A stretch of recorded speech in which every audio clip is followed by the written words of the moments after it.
encourage your soul, enlighten your mind, and empower your faith. This is the Light Network.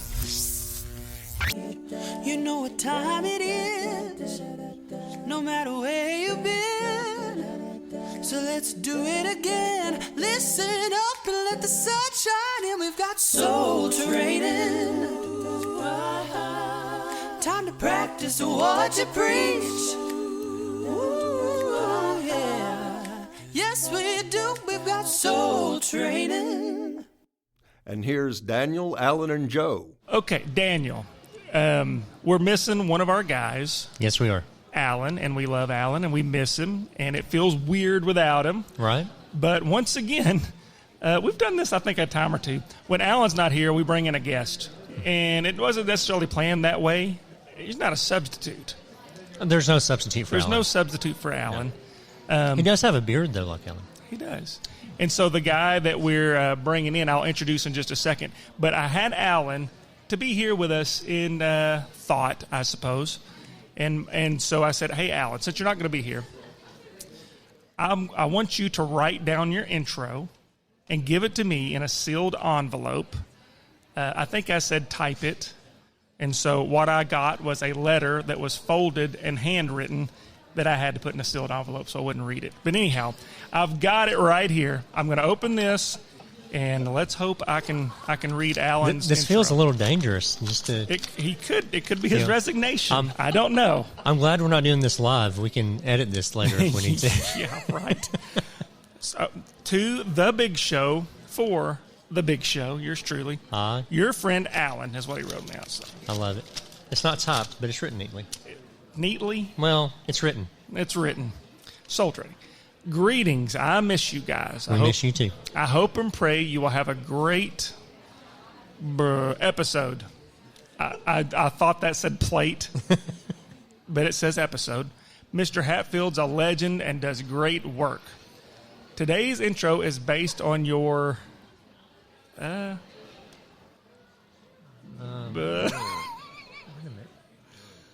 I got to put on my glasses for this. We got like dead air. Today's right here. intro is based on your location, the home of country music, my favorite place. And then he says, what does WSM stand for? Does anybody know? WSM. Do you know what WSM is? I bet Robert does. Do you know it? Radio station? I have no idea what WSM stands for. Oh, it's an old radio station the Opry used to be on. I know that. Yeah, like forever. WSM 650. And actually, I think they broadcast out of this building that I haven't mentioned yet. We're at Opryland Hotel in Nashville, Tennessee. It's our first location recording. 5 years. That's cool, yeah. Okay, so back to Alan's intro. This is the radio station that has covered the Grand Ole Opry. Also, please give insight to this. What are 5 practical ways to make our young people more evangelistic? Love y'all. Well, thank you very much, Alan. I especially thank you for typing that up for me so I could read it seamlessly. So that's the topic today. We're going to be talking about how we can,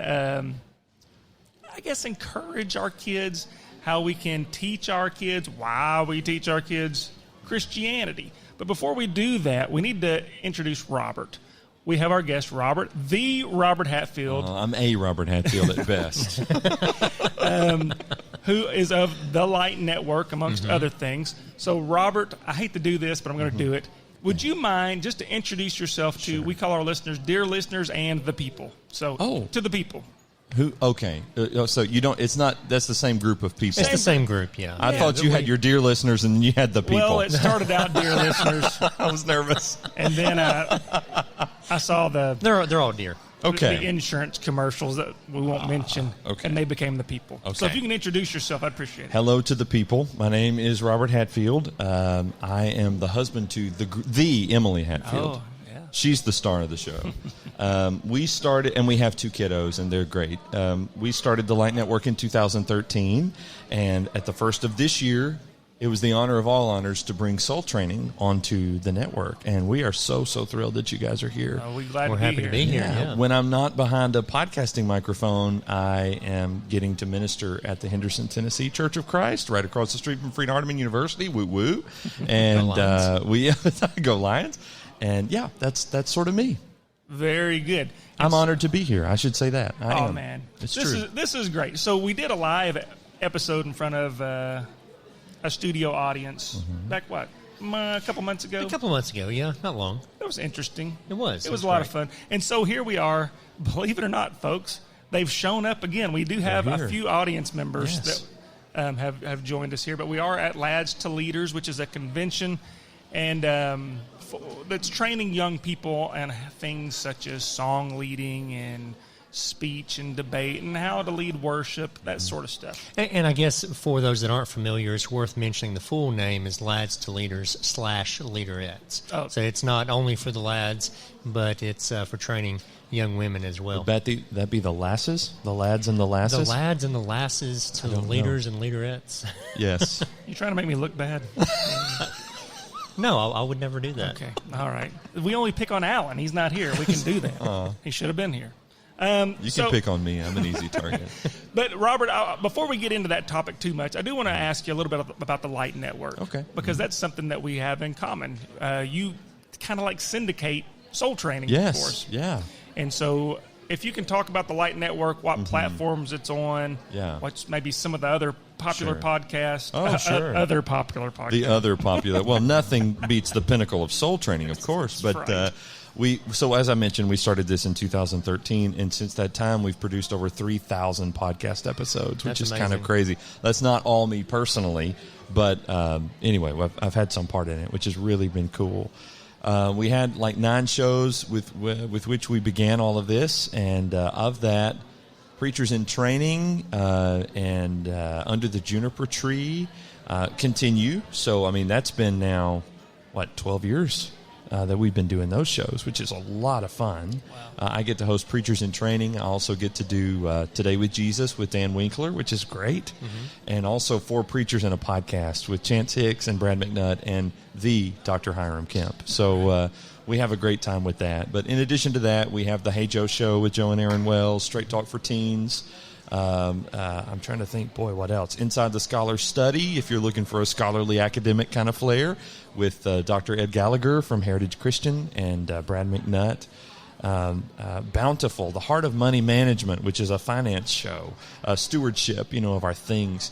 The list just goes on and on. We recently added the Ruffled Mango scripture writing podcast for our ladies, and then a staple for our women's programming has been Wifey Wednesdays. I was about to say, you can't forget that one. No, which my wife Emily has hosted for the better part of 11, maybe 12 years. Very good. So that's really good. And consistently, Wifey has been the show to beat. It has always been the one that has all of the audience. I mean, people just love what is going on over there. So it's been really good. That's cool. I call it a cult. It's like it's a whole following, But what anyway. a diverse and high quality lineup.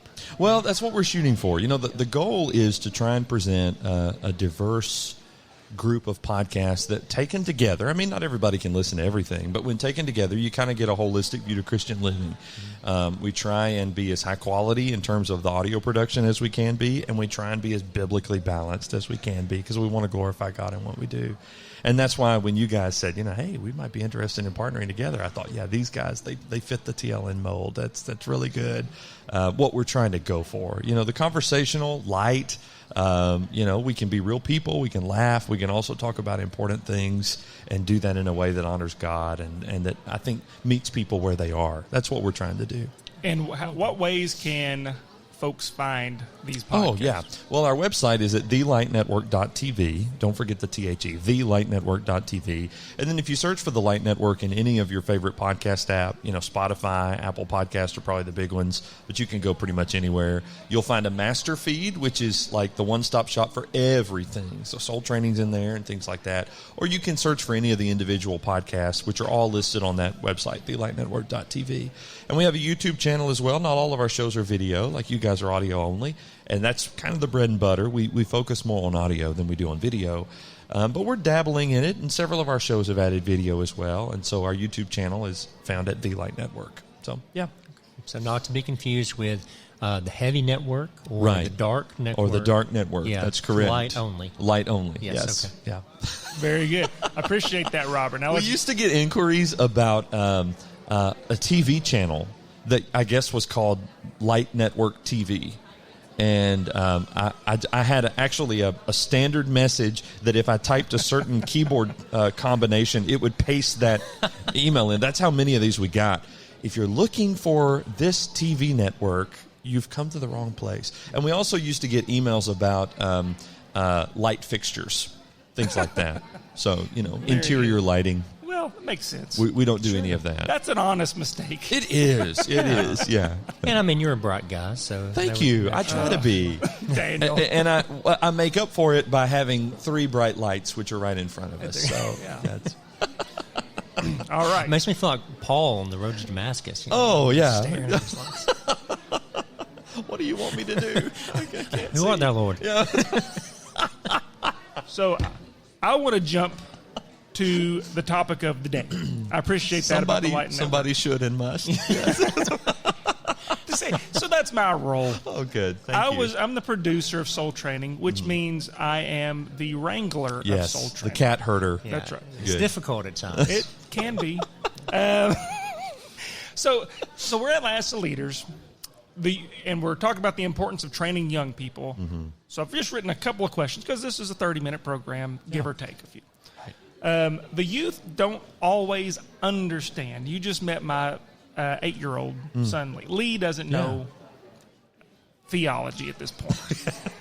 So he doesn't understand why bother training him. Why bother training our folks, our kids that young? If you can speak on that. Why bother? Yeah, what's the point? He doesn't understand it anyhow. What's the point? Boy, putting it on an 8-year-old level is kind of hard. I remember when I was young, you think, man, these old guys that are up here leading the prayers and leading the singing and doing the preaching, they're going to be around forever. And then maybe, I don't know, teenager, depending on maybe your experience in life, you start realizing, no, they're not going to be around forever. You start realizing that the people you've taken for granted and who have poured into you are actually people who one day you're going to have to take up their mantle and keep the line going, keep the succession going. And that's what I love about Lads to Leaders is because that's what's happening. That's not the only way to do it, but boy, is it an effective way to do it.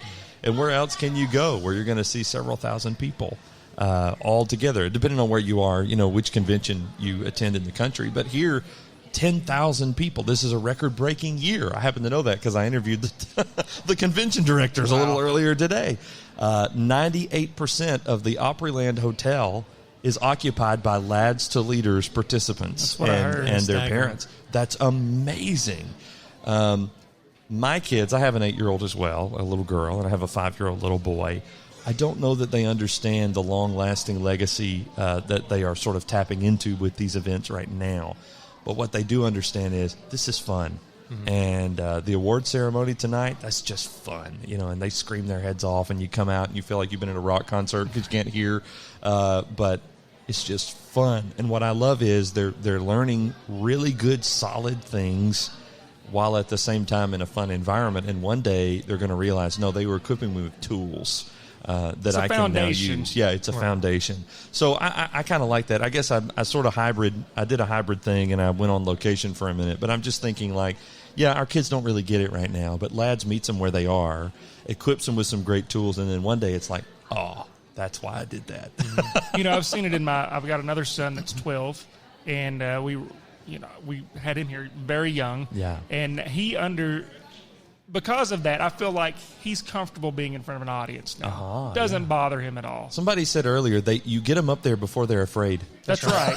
Yeah. They don't know what nervousness is. That's right. Yeah. They don't know they're supposed to be afraid. No, they don't even know. And boy, my son led a song his first year here in 2021. He was a tiny little baby child, and it was a ballroom full of people. I mean, it had to be 150 or 200 people, and he got up there and led Blue Skies and Rainbows, no big deal. And I thought, I'd be embarrassed to do that right now, but he did it. I mean, that's another thing. We're talking about Lads to Leaders right now. Sorry, I derailed us once again, but yeah. I'm wrangling. We weren't, but we are it's now. It's okay. Thank you, Joe. It's so cool that there's so many Christians here. Mm-hmm. If this has got to be like the safest place on earth. But there's so many Christians here, and everybody is rooting for everyone else. Yes. Mm-hmm. And so whenever Lee, my 8-year-old, gets up there, everyone is singing out whenever he did a song earlier today. They were singing out, encouraging him, encouraging me as his father. Yes. And so we do that at church all the time, but these are people we don't know. Right. It's just something special about it. I think you're right. It really is. And a lot of these kids may be coming from locations and congregations and areas where maybe there's not a lot of other Christians in their life that are peers. And so they can come to this, and like you said, there's 10,000 other Christians here. That can remind them that I'm not alone. Yeah. This is not a weird, unusual faith that I have. There's a lot of people that are, on this same path. Yeah, and that's really encouraging. Yeah, it's really great. I mean, this might be the largest gathering of Christians in the U.S. on Easter weekend. Yeah, you're right. That's a good point. So for the people out there listening. Dear listeners. There's several different conventions of Lads to Leaders. I don't know what the website is. Google it. You guys know how to Google it. Google it, look it up, find one close to you, and I encourage your congregation to get involved. Yeah. There's nothing negative that's going to come from it. It's only positives. Yeah, that's right. And I love, even though there is, and some people are like, I don't know about the competition aspect of it. I think that without that, we might not push ourselves to be the very best we could be. I think you're right. And in addition to that, I default back to what you said a minute ago. I mean, you've got the Madison Church of Christ from Madison, Alabama. I think they brought like 400 people. That's not an exaggeration. Wow. Here, and those people are rooting for other churches, just like maybe whatever the smallest group here. I met a group of 3 people yesterday who are here, and they're just scoping out Lads to see what it's all about because they may start it soon at their congregation, and everybody's cheering on everybody else. Sure. And what this is, I mean, the word tool keeps coming to mind. This is a means by which we can fulfill what Paul says to Timothy and to Titus. The older ought to teach the younger. And this is a great way. Buzzwords right now in ministry, intergenerational ministry. Everybody wants to figure out how to do that. Lads to Leaders has it built right in. And so this solves a lot of problems, too, that I think we're feeling in the church these days. So it's a win-win. That's right. And it's completely customizable as to how you do it in your congregation. You don't have to do everything. You don't have to do everything. And if you're not into the competition, that's totally okay. There are loads of things you can do that are non-competitive. Mm-hmm. You can even do the things that are competitive and ask not to be judged. So yes, that's right. It's whatever you want to do. The main thing is that we're training these young people to do things before they're afraid to do them, like we were talking about earlier. Yes. Yeah, and to do them with excellence. Yes. Yeah. I'm missing Alan's pin clicks. I don't even have a pin. Actually, don't do that because I spend half of my time editing pin clicks out. That's what. So I'm gonna keep messing with him while he's not here. He's gonna listen to this episode and be like, "What?" Right. You just can't ever miss an episode. So we've pushed Lads to Leaders, and rightfully so. It's good. It's a good thing. Now I don't know if you know this, Robert. Mm-hmm. We're international. Oh, of course. Naturally. To some extent. There are international Lads to Leaders groups as well. Are there? Yeah, I know there's some in India. Mm-hmm. Anyway, sorry. Well, we had hypothesized it was really just Daniel traveling around the planet, listening to an episode here and there. Yes. But so for folks that can't get to a convention, what can those congregations do to be training their young people? Yeah. So you're asking for unconventional means? Yeah, I suppose I am. Where's my sound effects? That's great. Wow. I didn't grow up doing Lads to Leaders. I didn't either. I didn't come to a convention until 2021, and that was the first post-COVID convention. And my wife, my wife kept telling me, this is very atypical. It was like half the group. So instead of close to 10,000, it was like close to 5. She grew up with it. Oh yeah, she grew up with it, and so she was like, "No, this isn't real Lads. Like, don't get used to all this elbow room you have in everywhere." I had a preacher, Paul Sain is his name, and Paul and I worked together when I preached in Pulaski for 7 years. But I grew up there as well, And Paul was able to identify in us our talents. And he just started a training class for kids. And we didn't really have a title for it. We just called it the 5:30 class because it met at 5:30 on Sundays. Okay, we worshiped at 6. We met at 5:30. He had us memorizing verses of Scripture. He had us giving speeches to the boys would, giving little devos. It wasn't as structured as Lads to Leaders is by any means. In fact, sometimes, Paul wrote this great little book called Ready Reference for Growing Christians, and it's just outlines of biblical topics, and he's got 100 of them, or 120 based on which edition you get. And so there's one in there called God's Plan to Save Man.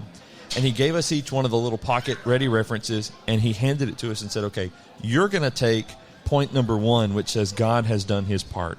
And then you, the next kid, you're going to take Christ has done his part. And you're going to take man must do his part in obeying the gospel. And then you're going to take hear, believe, repent, confess, be baptized.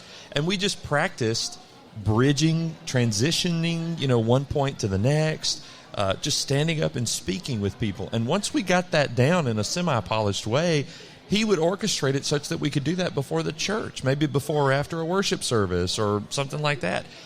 I didn't know that he was training me. It was just what we did. We could go up to any of our elders and say our memory verse. And what I didn't realize was he was walking us through the verses of the plan of salvation, and then he walked us through verses relative to worship, corporate worship. I know those now. I learned them in 3rd grade or whatever. He was equipping you. He was equipping me, and we didn't even know. So that wasn't an organized thing, and I asked him later, I said, how did you come up with all? He said, I'm just making it up week to week. I'd see how y'all would respond to something, and then we would go from there. That meant so much to me, and I'm thinking that's your intergenerational. That's it, yeah. And he would get others to come and speak to us if they could, members of the congregation. Sometimes we would formulate as a group and go to the nursing home and sing, and one of us would lead those songs. It wasn't 10,000 people at the Opryland Hotel. It was within our congregation, and it was our local preacher taking some initiative. And I'm just thinking anybody, local preacher, a deacon, just an interested dad, could take that and could build something from that. I guess there were times when there were maybe just 5 or 8 of us. There were other times there may have been 20 or 25, depending on how the class met and what all we did. But that meant a lot. I really like that. Because we have Sunday school, we have Wednesday night class, but those are so curriculum focused, where if you've got something like what Brother Sane was doing, he can ebb and flow with what needs to be taught. Right. And I like that. And it was 20 minutes on a Sunday night. We just met year-round, 20 minutes. Made a difference to you. Made a huge difference to me. Yeah. Daniel, you've been everywhere. Robert, I don't know if you know this. Daniel's like Johnny Cash. He has been everywhere. He's been everywhere. Literally. And I guess you've preached. Have you preached every habitable continent?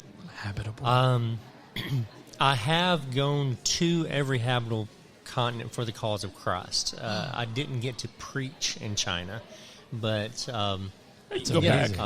There's still time.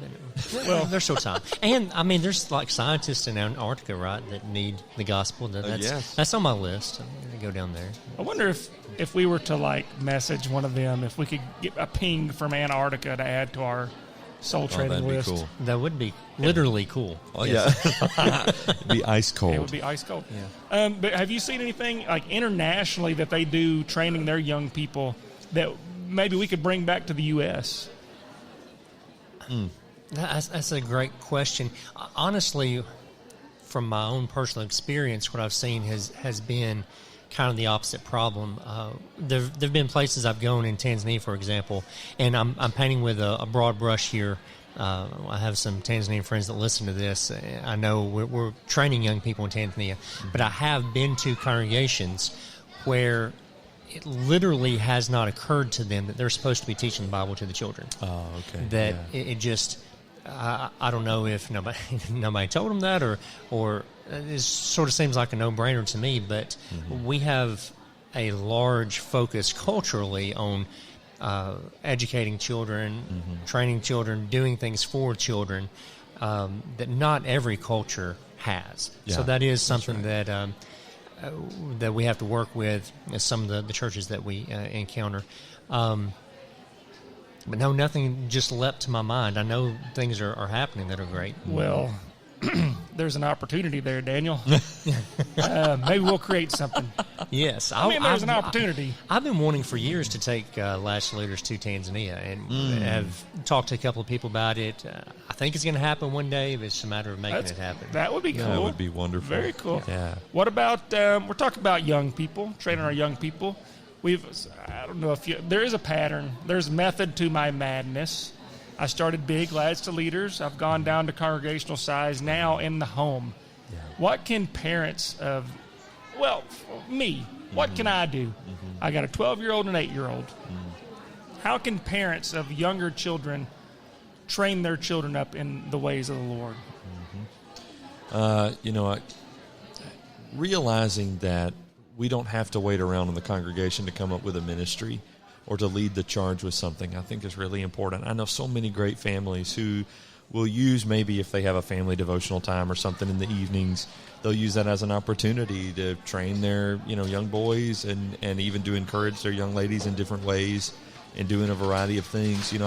I've heard, just to broaden it back up for a minute with the Lads to Leaders thing, there have been some families who have utilized, I think there's an event called Teach Me to Pray. It's not a competitive event, but you got to judge each other on how you prayed. But based on, I don't know. Anyway, I'm not going to go down that rabbit trail. But you didn't do it in Jesus' name. I know, exactly. Yeah, I'm thinking model prayer. Exactly. Nothing about the daily bread. Marks off.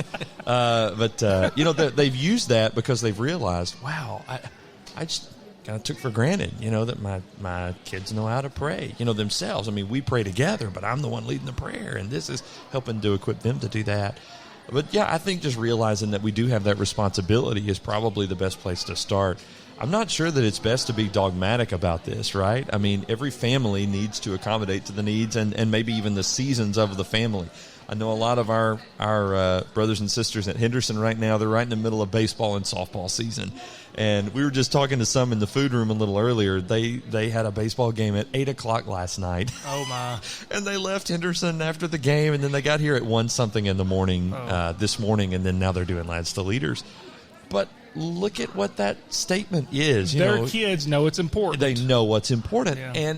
And it doesn't mean that they can't do some of the fun stuff, too.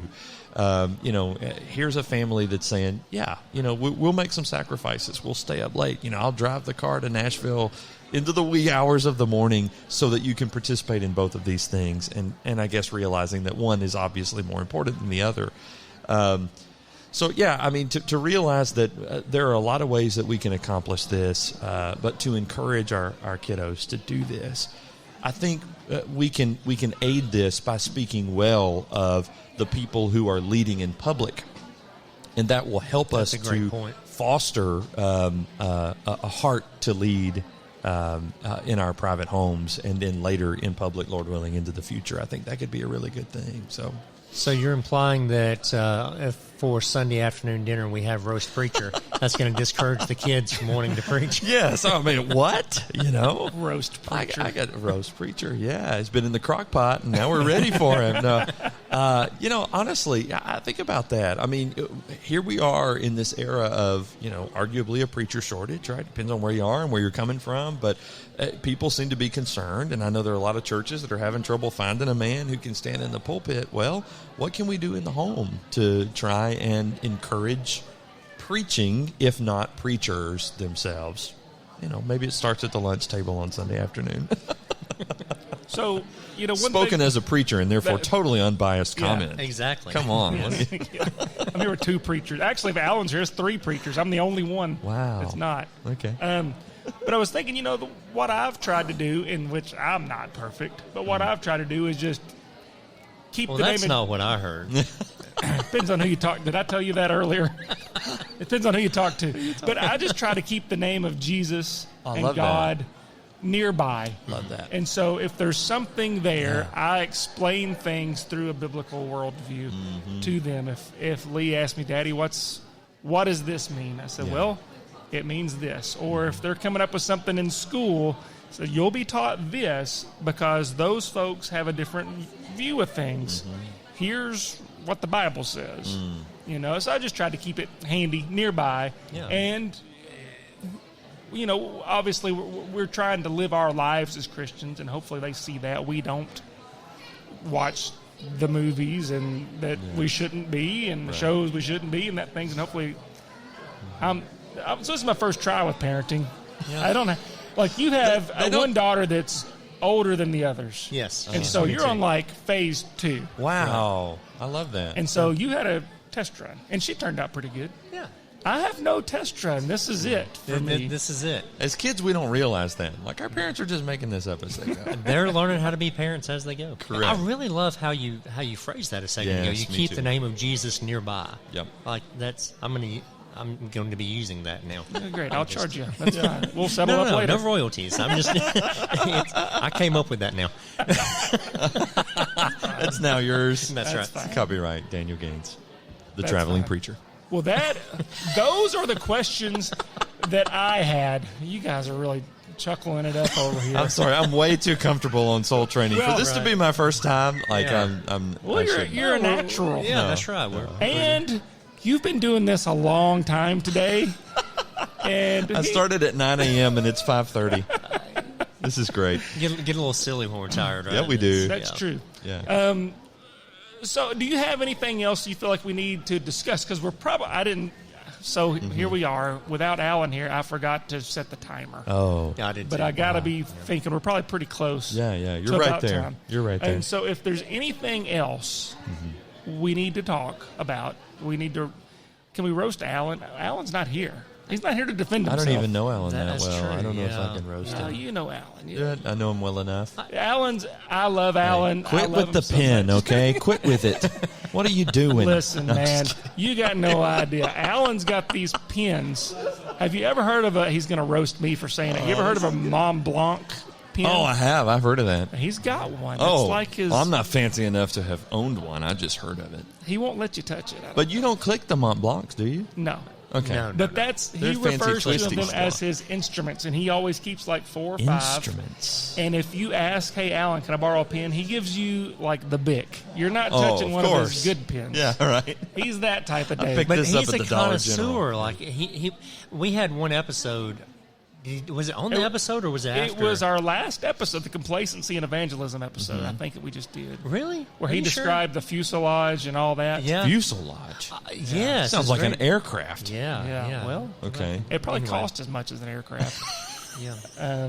Anyhow, well, I don't have anything else. Daniel, do you have anything? Robert, if you have anything? No, it was an honor to be with you today, and man. I appreciate the down to earth way that we're approaching this. You know, leaders come from among us; they come from our homes, and we need to be intentional about stewarding our young people, shooting the arrows, if to borrow from Psalm 127, in the direction of, we need people who are willing to step up and to use their talents and skills and steward those in a way for the Lord, whether that looks like within the walls of a church building or perhaps especially anywhere else. It occurs to me that most of us spend most of our time outside of a church building, and therefore we probably need to be equipped to use those things for the Lord, and that'll start in our homes. So, yeah. I think a whole lot of it is just preparing our children as well as ourselves to kind of be in the path of God's plan, so that whenever that opportunity comes up, whenever our for such a time as this moment comes up, we're ready to be used by God, not preparing. And not waiting until then to get ready. Oh, I love that. I think what you're talking about, we had with, Matt Cook. Oh, We had Matt Cook, and Matt Cook said something on the show, like 2 years ago, that has always stuck with me, is we need to be intentional. You're not going to accidentally raise up your children in the Lord, more than likely. That's right. But if you have the attitude of, this is my goal, this is how I want my children to be raised, you're going to do the right things. Yeah. And don't you love that in the church, I've already said my last thing, but don't you love that in the church, you get also a village of people who can help you do that, and they get to learn from people older and younger than you as their parent, and they get to experience the variety of skill sets that those people have that I don't have, and I don't know, you realize why the Lord in His wisdom chose for us to exist in a community of people that have the same goals that we do, and therefore that intentionality as well. I love that. That's right. Well, thank you, Robert, for being our guest today. So glad to have you on Soul Training. It's really been an honor. Appreciate it. We want to thank our elders at the South Green Street Church of Christ for making Soul Training possible. We want to thank our new friends at the Light Network, the whole family of podcasts. Go and check those out when you're not listening to Soul Training. And most of all, we want to thank you, dear listener, for letting us be a part of your spiritual diet and your spiritual conversation. We hope that this has been enjoyable and edifying for you, and hope that you would give us a good rating and recommend us to your friends as well and help them to find Soul Training also. So until next time, on behalf of Alan and Joe and Robert, I'm Daniel. Keep Soul Training. Soul training. Time to practice what you preach. Ooh, yeah. Yes, we do. We've got soul training. To learn more, you can email us at soultrainingpodcast@gmail.com, or you can write to us, P.O. Box 503, Glasgow, Kentucky, 42142. That's Soul Training.